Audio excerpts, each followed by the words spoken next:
I'm talking about my project, CaRF, enhancing multi-view consistency in referring 3D Gaussian splatting segmentation. So first of all, what is 3D Gaussian splatting? It's a new generation 3D representation method where it can generate photorealistic 2D. Why? Because you can think of it as a lot of ellipsoids in the air, and you can see different colors from different angles. And this is widely used in real world. For example, the newly emerged NVIDIA Omniverse system attracting over 150,000 developers recently. And it still suffers from one major problem. It does not select accurate 3D objects. And why is that? To be more specific, what it is.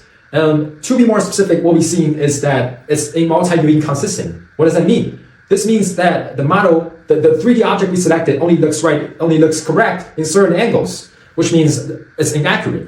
And the previous works trying to solve that include two ways. The first one is pre-processing, in which they try to align the mask in 2D and train the model at 3D. But this has limited performance because from what I know, the 2D foundation models there is really limited and unreliable in 3D tasks.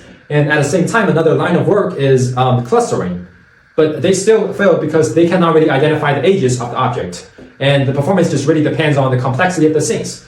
Now we're trying to solve all these problems, and we need to find the root causes. The first root cause is the previous model, they all train the model one view at a time, making them overfit to view specific artifacts. And the second one is they don't really incorporate any 3D inductive biases. So the model don't understand 3D. As a result, we propose two methods. The first one is ITPBS, in-training peer review supervision, in which we just train the model 2V at a time and incorporate the loss so that the model understand the differences, see the differences between the two views, and got penalized because they don't align the views.